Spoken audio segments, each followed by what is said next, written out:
10, 9, 8, 7, 6, 5, 4, 3, 2, 1. To 1926. Happy New Year. Happy New Year.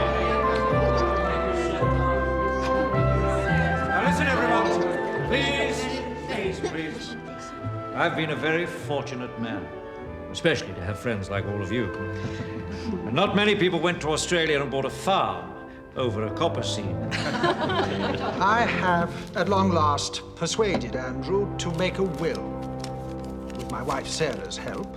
In it, there are several minor bequests to some of us and a small trust fund for Violet's education.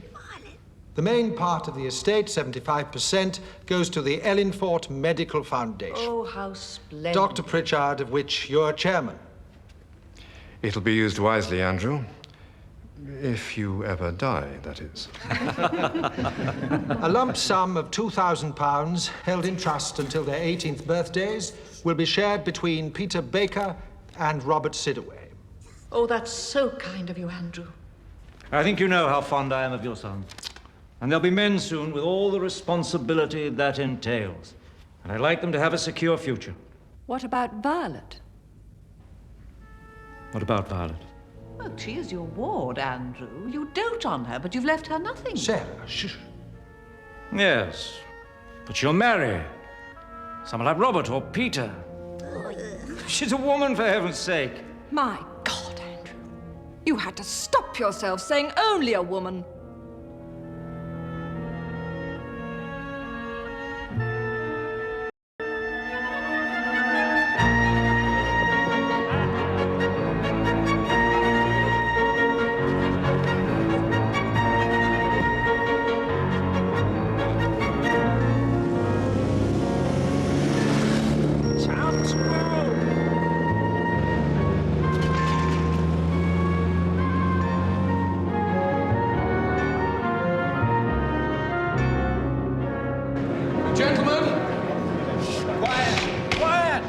The motion before us is, this House believes that women can never be accorded equal status with men.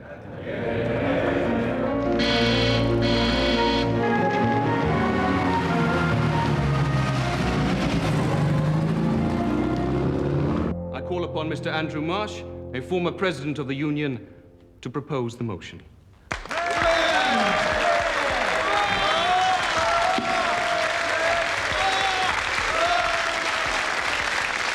President, gentlemen, few people, if any here today, would deny their fellow human beings, regardless of color, creed, or gender, the fundamental right of respect.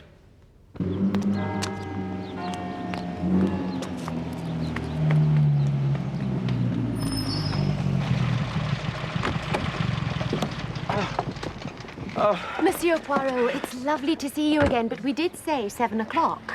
My dear Mademoiselle Violet, you must forgive me. You must blame the 2-inch nail who punctured us at Bulldog. I'd like you to meet my associate, Captain Hastings. How do you do? Captain Hastings, this is Mademoiselle Violet Wilson, Andrew's ward. Thank you. But society, like the family, is not merely a collection of individuals haphazardly thrown together. In order to function industrially, politically, socially, both must be structured, divided into those who make decisions, those who put them into practice, those who lead, those who follow. This is Miss Campion, the principal of my college. We really should hurry. The debate's underway, and Andrew's already speaking. Such designations are status and are determined by a woman. Her name is Mother Nature.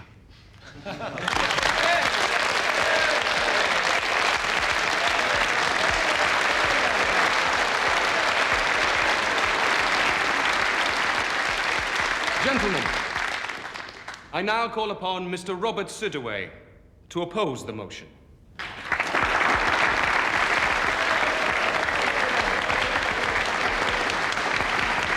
Mr. President, The debate so far has ignored some rather unpleasant developments taking place in the real world. A few months ago, two leaders of immense status, but with very little respect for anything, Adolf Hitler and Benito Mussolini, overran neighboring countries. Now, all people of good sense, regardless of gender, can see that war right across Europe is imminent. And when it comes, will we expect women to merely keep the home fires burning, Mr. President? Yes. Or will we accord them equal status as we ask them to go onto the land and farm it? Into the factories and make munitions. Join the armed forces and fight. Into the Valley of Death rode the 500 members of the Women's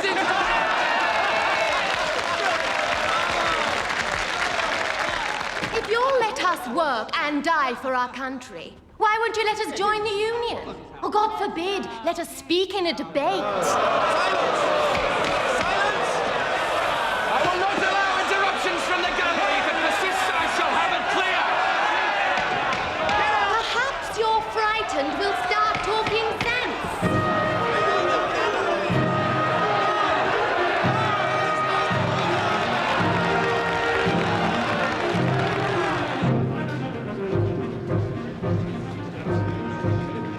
Never mind the outcome, Bobby.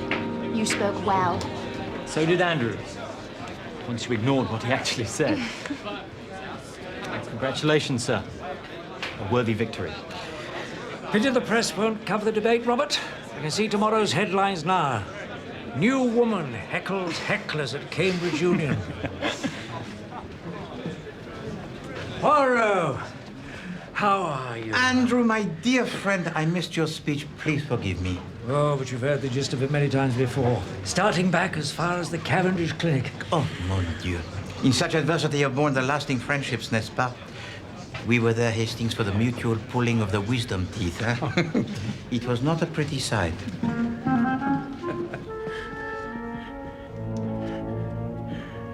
Damn doctor of mine never offers me anything for this wheezing.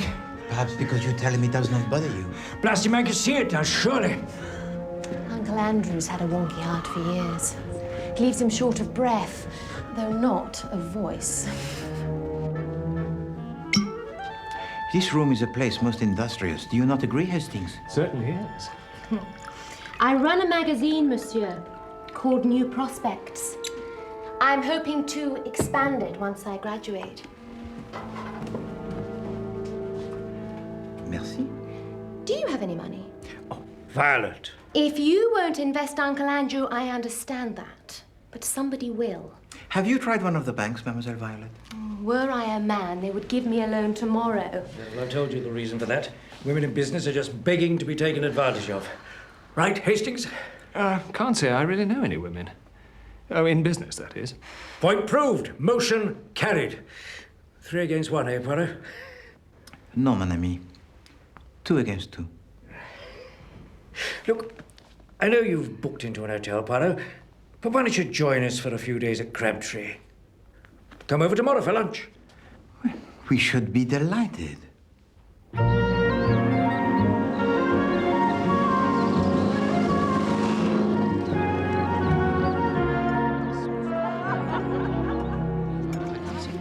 You will permit me, Mademoiselle Campion. Thank you. You like for your students to have the views of the very strong, n'est-ce pas? I positively encourage it, Mr. Poirot. John, before I forget, our meeting tomorrow, could we make it a little later? Why don't we meet for lunch?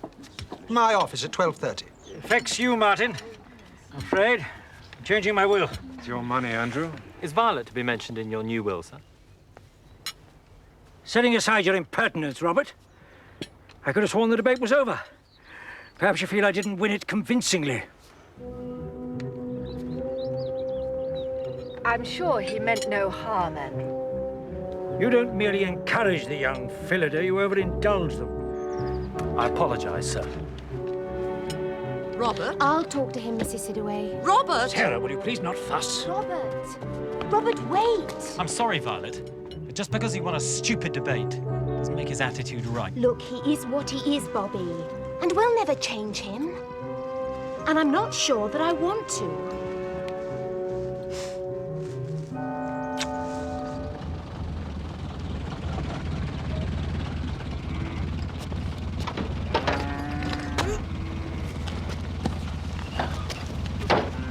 You did tell your dad to leave a sack of sweet potatoes up by your front drive, right? Yeah, thanks for the lift.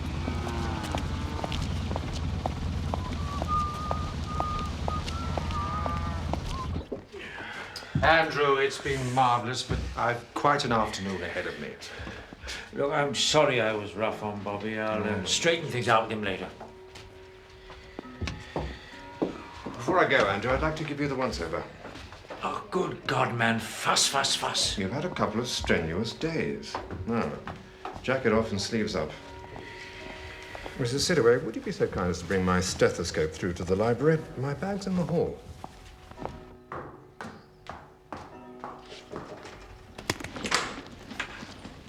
Afternoon, Mrs. Sidaway. Peter, what are you doing home? Fortnight's leave, then we're off to Palestine. There's no one at the cottage, and Dad's on duty. I don't suppose Mother's... Yes, your mother's in the kitchen. Why don't you go and find her? Mother!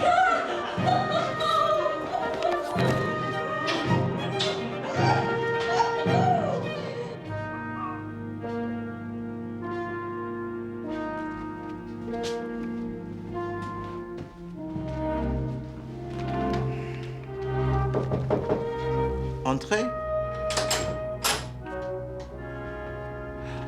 Oh, mon ami. The good doctor, he tells you to get some rest and you ignore his advice. You do not change. Oh, I've changed all right, Poirot.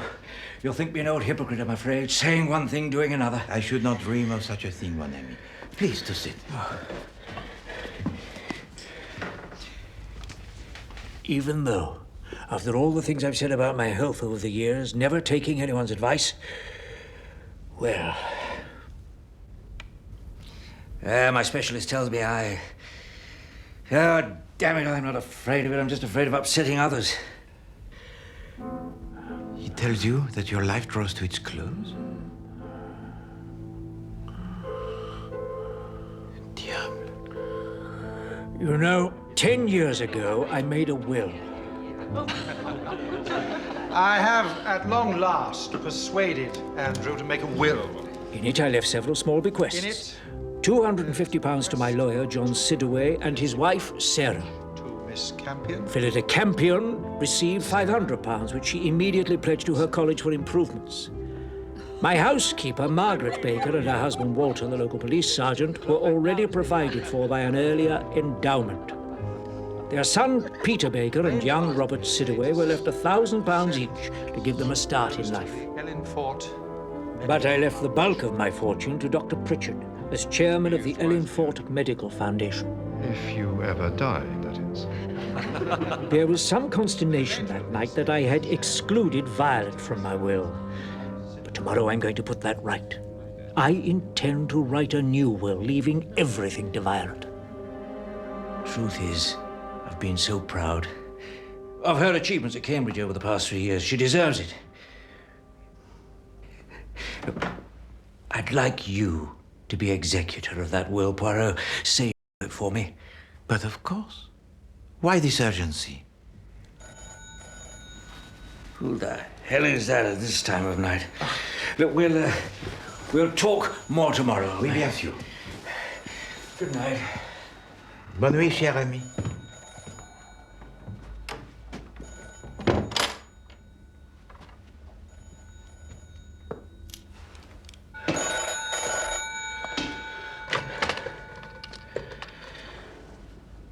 Hello?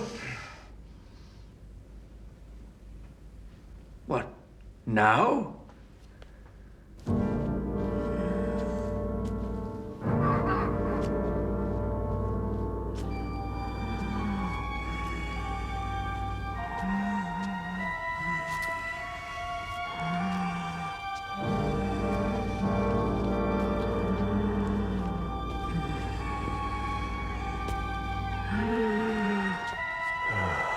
Couldn't this have waited?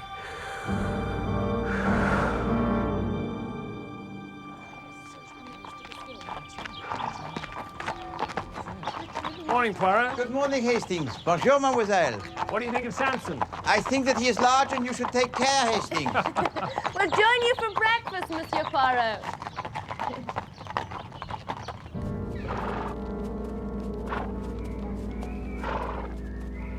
What a charming folly. Andrew restored it about 15 years ago. Comes here to think. Race your back. Come on. Wait a minute, Violet.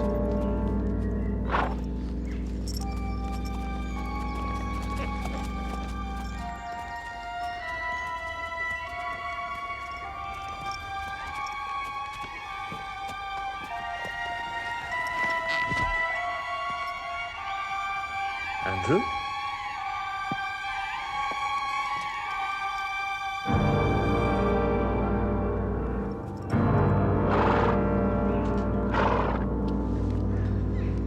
Violet, go back to the house and get Sergeant Baker. And Poirot, too.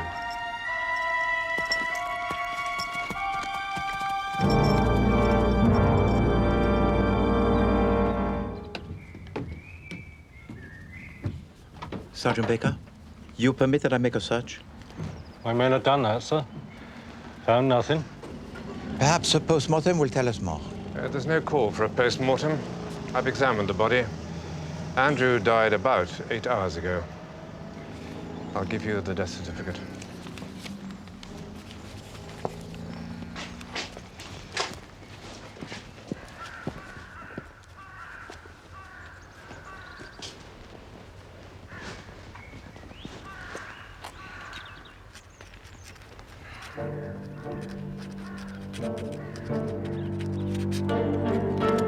Heart failure?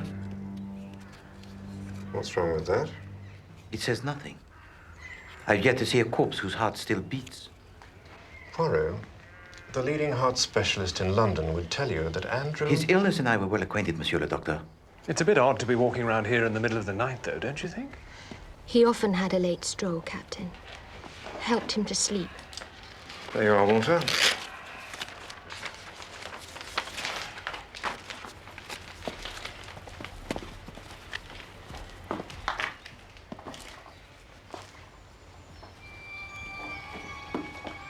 Last night, Andrew tells me he was to make a new will. midnight, he gets a telephone call. This morning, he is dead. No, this is no coincidence, Hastings. We must make the search. And Hastings, leave not a rock unturned.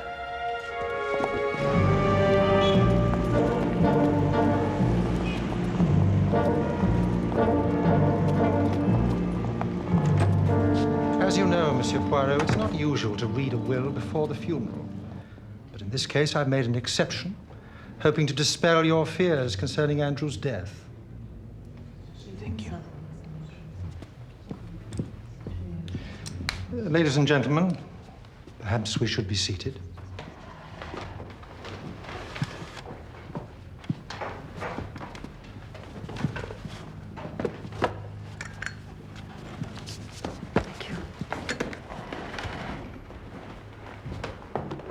It wasn't a complicated will, Mr. Poirot.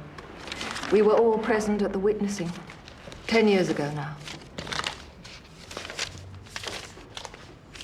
The will, Monsieur Céderet?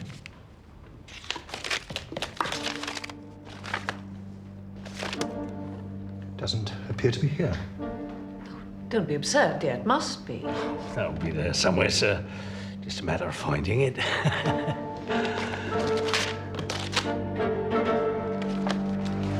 Mesdames et messieurs,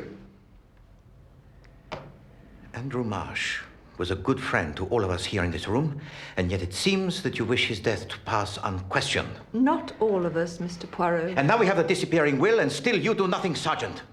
With respect, Poirot, I think you're reading too much into it. Indeed. The new will that Andrew Marsh intended to write would have left everything to Mademoiselle Violet, with Poirot as executor. Very well, I will execute. But beware, mes amis, for in so doing, with or without your help, I will unravel the mystery of his death.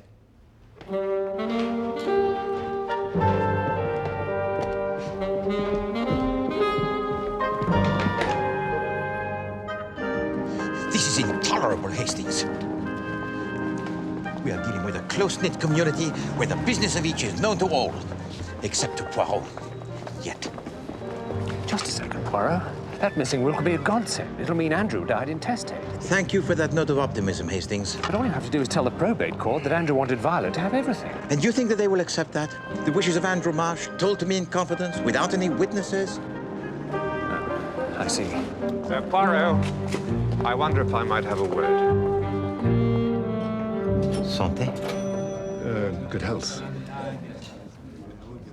I want you to know that I am the major beneficiary of Andrew's missing will, as chairman of the Ellen Ford Foundation, in case you get the wrong end of the stick. I have no stick by either end, Monsieur le Docteur. Yes, but you might reasonably think that 75% of the Marsh estate is worth killing for. And Andrew was going to make a new will, he said. But you would not have stolen the old will, since it favored you? Andrew told you he wanted Violet to have everything, you said. Did he mention nobody else? No. Why is it that you ask? Because for a long time now, I've believed that Andrew had a son. Belief, Monsieur le Docteur, is good, but it is not good enough. Andrew, John, and myself, we met at Crabtree one night. Must have been 2 years ago now.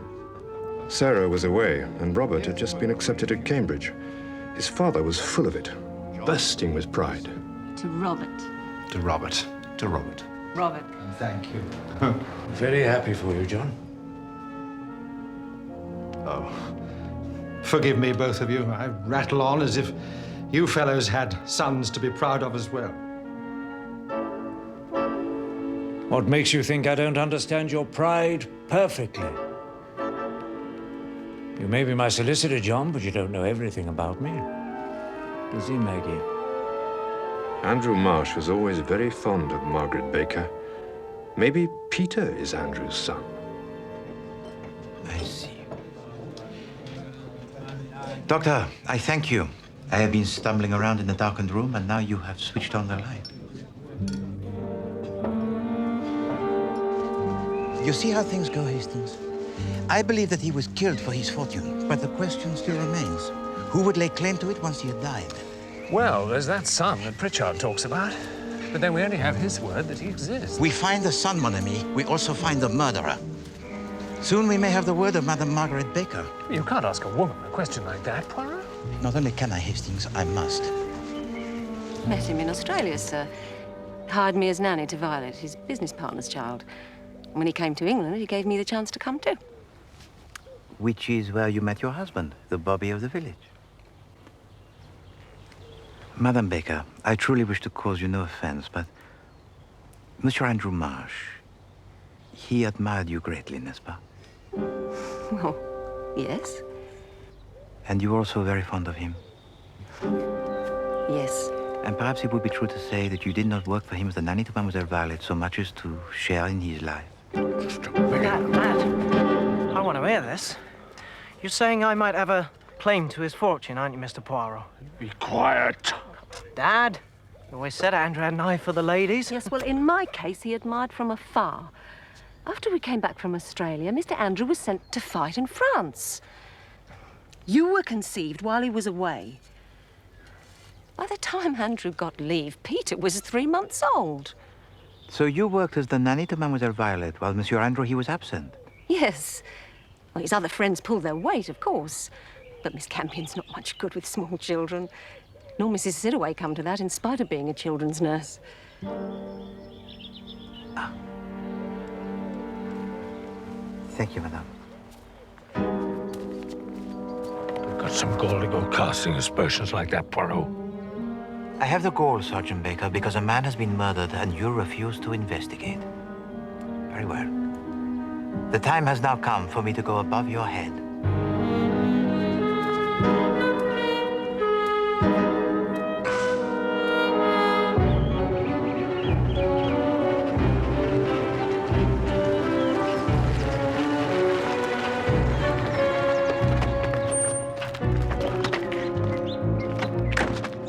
Thank you for coming, Chief Inspector. You have met Sergeant Baker, I see. Yes, I must say, Poirot, that in spite of your comments, he seems like a reliable chap to me. This way, Chief Inspector.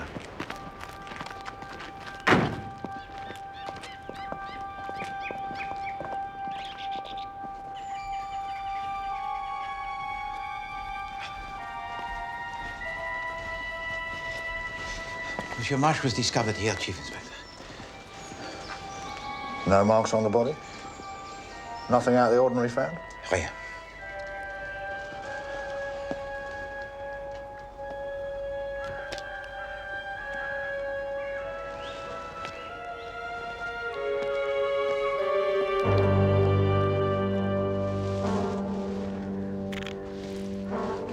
What's this, then, if it isn't out of the ordinary?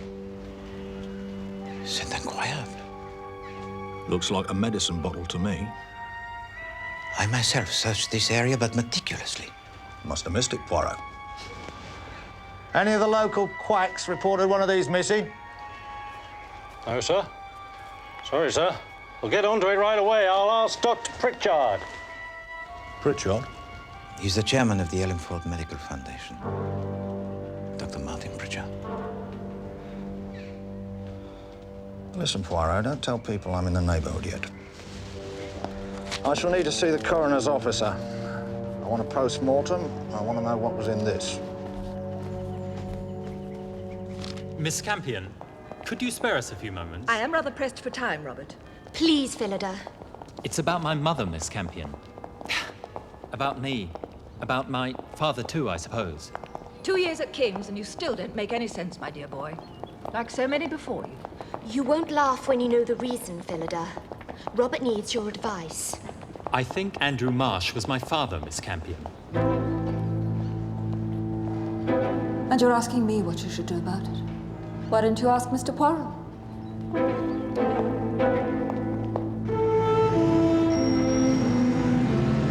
But Robert, why didn't you mention this before today? My mother only told me about it last night. Took some guts on her part. It doesn't seem to have upset you unduly, Robert.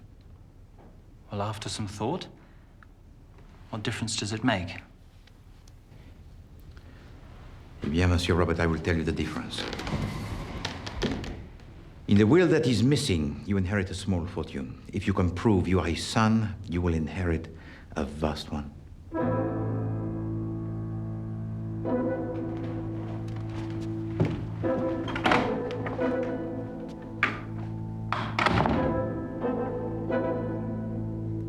And now a son by Sarah Sidaway. We find the son, we find the murderer, you said. Yes, indeed, Hastings. But it would be unseemly to unmask him the day before the funeral of Andrew Marsh.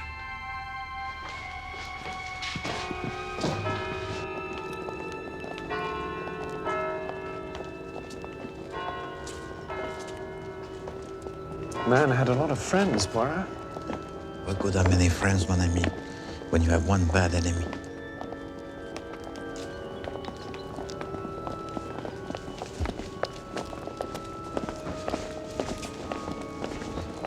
Dr. Pritchard?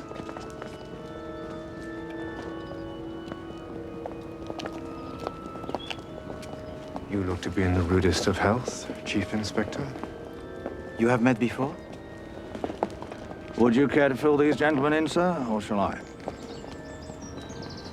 Very well, then. We met in London 15 years ago. Dr. Pritchard here was running a so-called humanitarian group, helping the terminally ill to kill themselves. To end their suffering, you mean? We investigated his organization, but couldn't prove anything. At a rough guess, I'd say he's up to his old tricks again. No. Yours, Doctor, according to the manufacturer. They send them out with batches of insulin, all numbered so they can keep tabs on them. Because as well as working miracles, insulin can also be lethal. I don't understand. The post-mortem found needle marks in Mr. Marsh's upper arm. Martin Arthur Pritchard, I'm arresting you for the murder of Andrew Marsh. You're not obliged to say anything, but anything you do say will be taken down and used in evidence.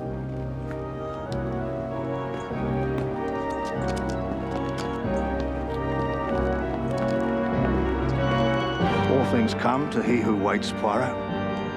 I knew I'd get him sooner or later.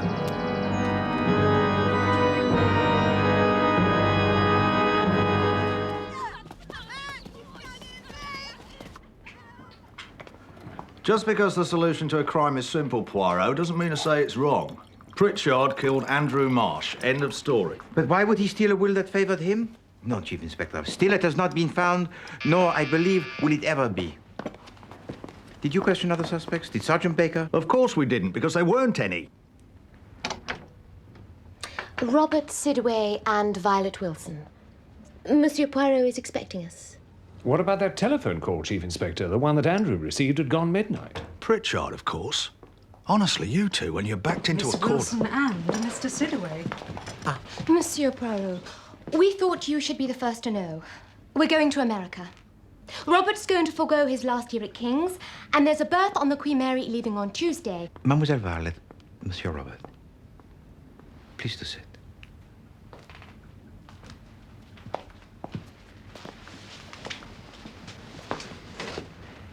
Eh bien, mademoiselle, what of the end of term? What of the graduation ceremony of Mademoiselle Campion? Why the sudden rush, Miss Wilson? What is there to stay for? Women are treated as equals in America. I can forge myself a decent career. And a man I've known all my life is charged, quite insanely, with my guardian's murder.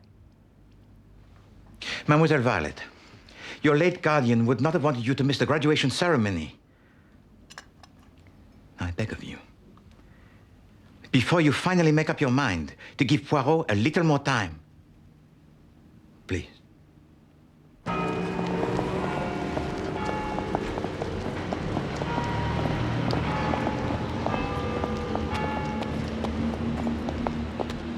It's all very well you saying probate's a lengthy business, John. But Robert and Violet are planning to leave the country. Do you want that? No, of course I don't. Is it that difficult to prove you're someone's heir? I mean, what does it involve? Surprisingly little. You swear an oath that you are who you say you are. Don't you need a birth certificate or something? No? Would you apologize to Sarah for me? She's invited me to dinner on Saturday, but I'm going to London. I'll tell Sarah. Theatre? Concert? No. To see Hercule Poirot, as a matter of fact. I need his advice on something.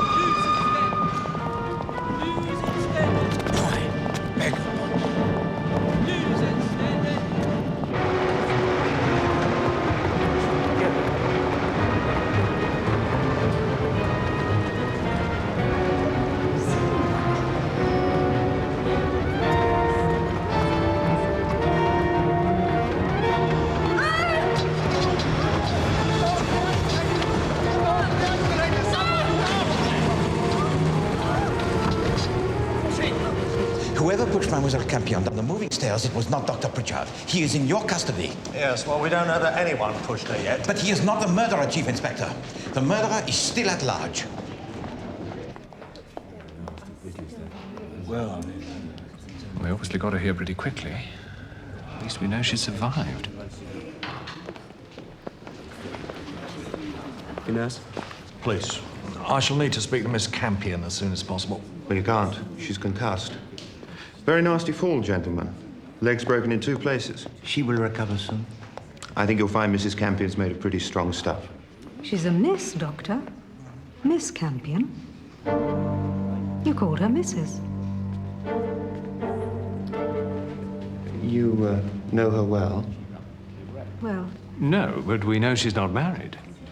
Tell me, Doctor, did you call her Mrs. out of habit or a slip of the tongue?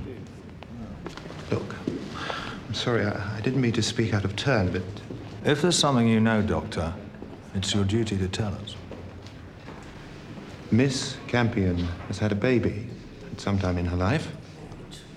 By caesarean section, no less.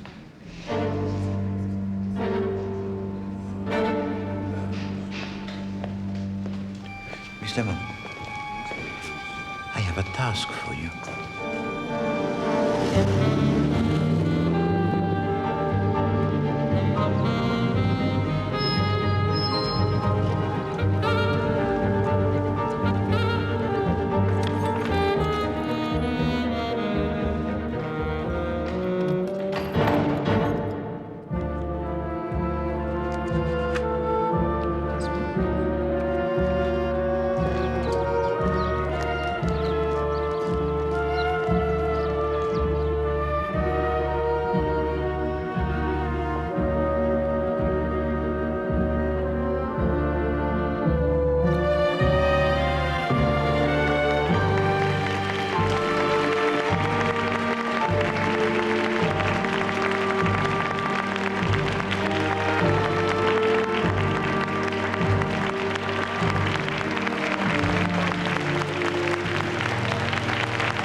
Ladies and gentlemen, the end of the academic year is something I would never miss.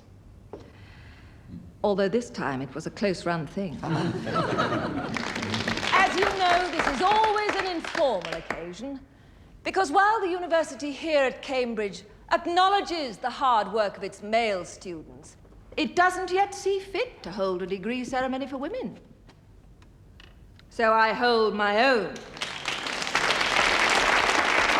Bravo! And as you take your places in society, I hope that 3 years here will have proved you more than worthy of them.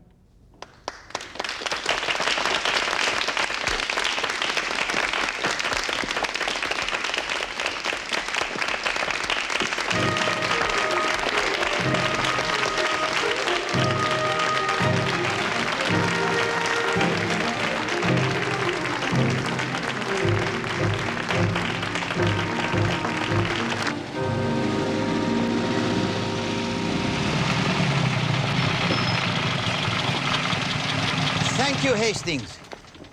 A smile of triumph, Miss Lemon? Of course.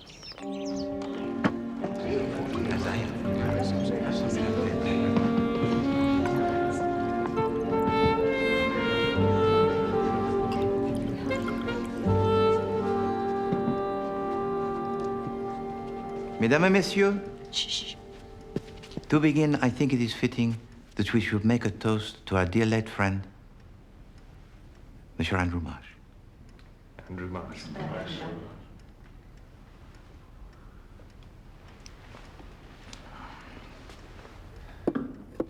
Today would have given him much pleasure, n'est-ce pas? And how proud he would have been of you, Mademoiselle Violet.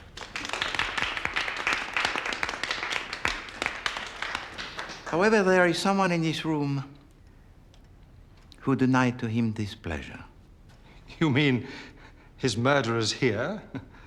One of us?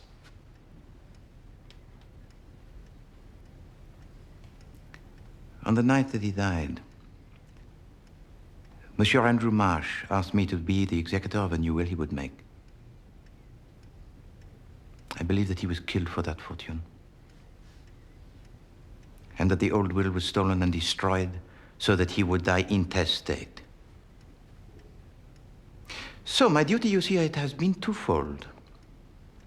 First, to find the murderer, and then before this ruthless murderer could lay claim to it, to deliver his estate to Mademoiselle Violet according to his wishes. However, this murderer, he was at work even as my dear friend Andrew told to me his news most tragic. My specialist tells me oh, damn it, I'm not afraid of it. I'm just afraid of upsetting others. What the hell is that at this time of night? Hello? What? Now? And thus the murderer lured him from the house. Couldn't this have waited? To rendezvous with the folly.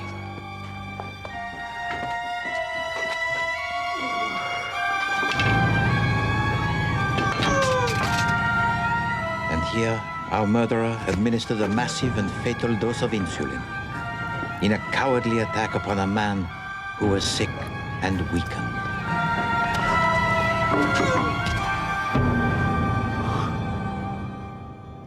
Et voilà.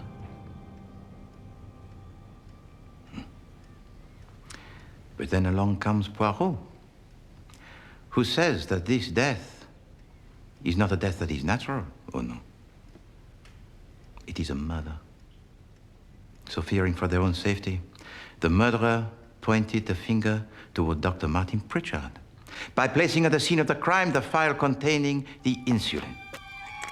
Chief Inspector Japp arrives to help me with the investigation. He examines the folly and he finds it there. Why was that file not found the day of the murder by Sergeant Baker, huh? Because it was not there. No? Poirot himself searched the area, and Poirot never misses. So, my good friend, the Chief Inspector Japp, promptly arrests Dr. Martin Pritchard. And with a man who is innocent charged for the murder, the real killer could now lay claim to the Marsh fortune. So it was thought, without suspicion. But Dr. Martin Pritchard had already told to my associate, Captain Hastings, and myself, that Andrew had a son.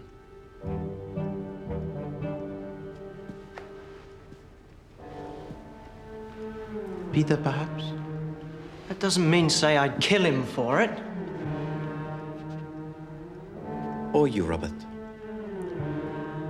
Now, your claim had to it more substance, n'est-ce pas? Because you believed that Andrew Marsh and your mother were lovers. Robert was with me the night of Andrew's death, Monsieur Poirot. Violet, don't. Was the arm that pushed Mademoiselle Campion down the moving stairs yours, Peter?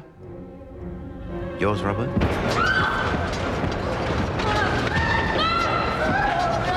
Someone stop! Were you afraid of what she might say to me? Theatre?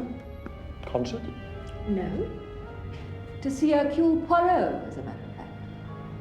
And of course, the killer certainly knew of the visit to London of Mademoiselle Campion to see Poirot. Because Mademoiselle Campion had discovered in a conversation with the lawyer John Sidaway that for a child to claim the estate of the father, the real identity of the mother need not to be revealed. But events took such a turn that did reveal a secret that she herself had kept for more than, 20 years? What Mr. Poirot means is that the doctor who treated me saw that I'd had a baby. When I was a student here.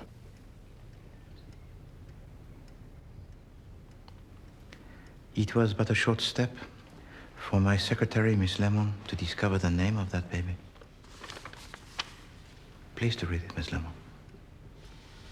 Born on the 17th of July, 1913, to Miss Phillida Campion, a daughter whose name was Violet. What's going on? What on earth is happening?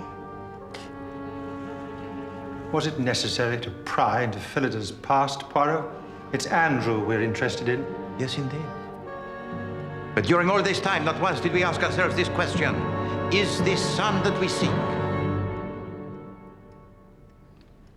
perhaps a daughter? So Violet is Andrew Marsh's daughter? Yes.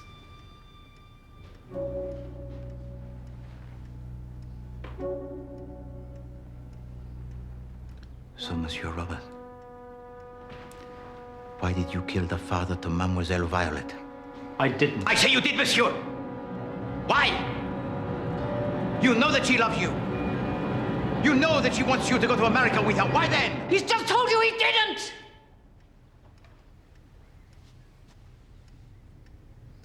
No, madame. Perhaps, Robert, he is not the murderer. Because, just as we thought the heir of Andrew had to be a man, so too did we think of the murderer. This killer was someone who stole a syringe from the bag belonging to Dr. Pritchard, who knew the power of insulin. And you, I was told, had been a children's nurse. Madame Sidaway.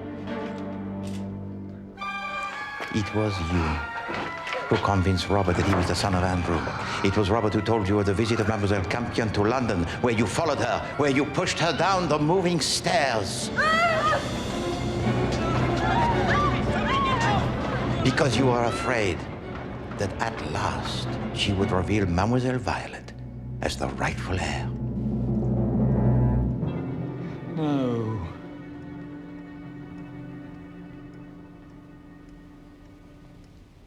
John, help me. There's nothing I can do, Sarah. How did you know about Violet?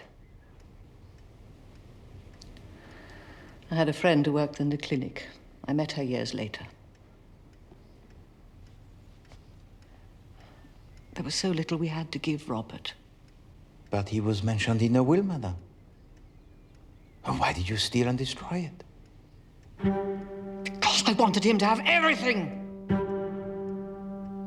Why should it all go to Violet? Because Andrew Marsh wished it. As proof that she was his daughter. And his equal.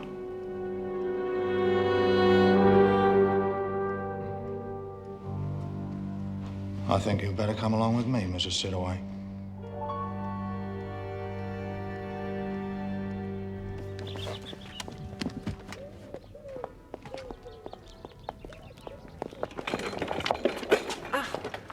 Mademoiselle Campion, Mademoiselle Violet. Your magazine could not have a name that is better, huh? The New Prospects. For these are very exciting for you both, are they not? They certainly are. And I'm going to use the inheritance to start my own publishing company. And you, Monsieur Poirot, shall be my first subscriber. Thank you, mademoiselle. You know, the companies, they have a chairman, huh? But in this instance, why not a chairwoman? You already have the chair, I see. Not for much longer. Plaster comes off a week today. And what of Robert? I think I can persuade him to finish his degree. That is good. Alors, au revoir, mesdemoiselles. Et bonne chance. Thank you, Monsieur Poirot.